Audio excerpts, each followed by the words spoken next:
Hi folks, and welcome to the 20th English Harmony video episode.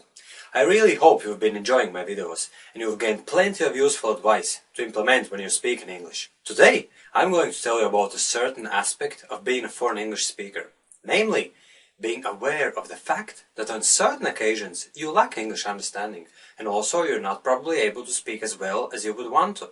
And all this even if you're not experiencing the typical English fluency issue, whereby you would be getting stuck in the middle of speech. So let's analyze such situations and figure out if you need to take further action. To do it best, you'd need to take a better look at your everyday life and analyze if you're fully comfortable with English you use to get by at work, when socializing, and also when enjoying your hobbies.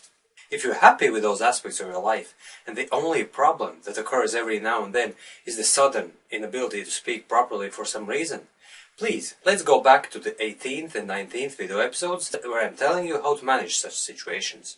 If, on the other hand, you come across plenty of unknown words in your everyday life, including work and studies, you definitely need to learn more relevant English phraseology and build up your vocabulary. For this, check back to my videos about building your English vocabulary.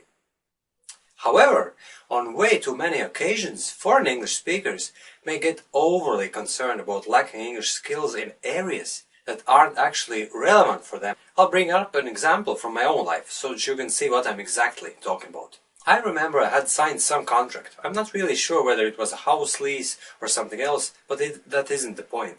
What I want to point out is that when I was reading the contract, I had to use English dictionary nearly for every second word. You see, legal terminology is like completely different English, and no wonder I found it very difficult to understand. Starting with words like hereinafter or heretofore, and ending with forfeit and culpability, it's a whole new area of English language I was looking at. But you know how I felt when I realized I wasn't familiar with many of those terms? I felt bad about my English because I wrongly assumed that I had to be perfect at all aspects of English. So I started writing those words in my pocket vocabularies for later repetition and memorizing. Had I been wiser back then, I would have simply read the contract by using the dictionary to translate those few words that made up the essence of the contract. And that's it. You see, unless you're studying to become an attorney, you don't really need to use legal language, so essentially it's irrelevant to you. Equally, such situations can make you feel as if your English is very poor. For example, you can overhear two English speakers chatting and not understand a few expressions, or even the whole conversation. Your natural response to this would probably be, wait, I thought my English is quite good, but it appears not the case, because I fully didn't understand what those two native English speakers are talking about. I'm such a loser. But you really shouldn't be fretting over such moments if your English is totally sufficient for your daily life and for situations you find yourself in on a frequent basis. You see, the English language use differs greatly depending on the geographical area, occupation and social status of person and so on. So there's no way that even an average native English speaker will understand 100% of language used all across the various industries, different types of sports, hobbies and social circles. Add on the huge number of phrasal verbs, idioms and expressions used in different English-speaking countries and regions, and you'll get the picture. So for instance, I spend 8 hours every day at work and I communicate with the same people on a daily basis. 90% of conversations I'm having are work-related. The rest is chatting with my co-worker Will about certain things that we have in common. While working, I listen to a particular radio station where I hear the same people every day. The books I read are about the same fiction genre, fantasy, and I watch popular TV programs and shows, especially the ones like Mythbusters and similar. My point is that my English language is formed based on all those things I do in my life, and therefore it's sufficient for me. And when I have situations when I don't understand something in English, I don't have panic attacks over my poor English language skills, simply because you can't expect to be perfect all the time, and it's also not necessary. For instance, sometimes I come across articles on the internet that are written using so specific and formal language that I just can't read them, and you know what? This selective ignorance hasn't had any bad impact on my English fluency at all, and I warmly suggest you do the same.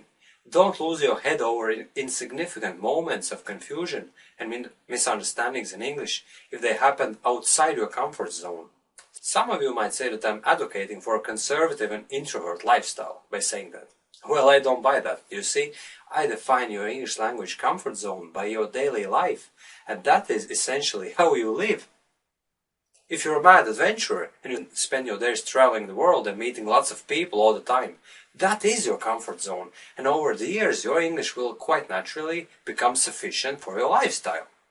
If you're a games fanatic and you spend your evenings playing online games all the time and discussing them with your work colleagues the next day, that's your life, that's your comfort zone, and your English will also reflect what you do on a daily basis.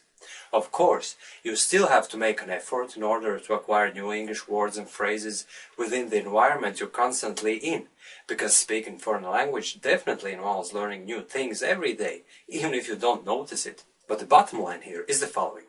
Don't freak out if you have an odd situation when you feel your English isn't good enough. Don't start telling yourself you definitely need to improve your English in that area, and don't feel as if you're a lesser person because of that. It is important to have the confidence of a fluent English speaker, if you are one, in your daily comfort zone, and shrug off the odd occasion when your ability to understand or speak might be not that good.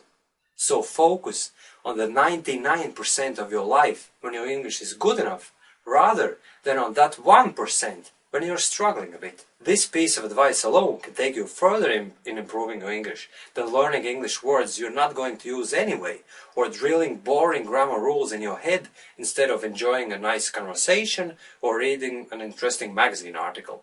Okay, that's it for today. Thanks for staying with me, and talk to you soon again.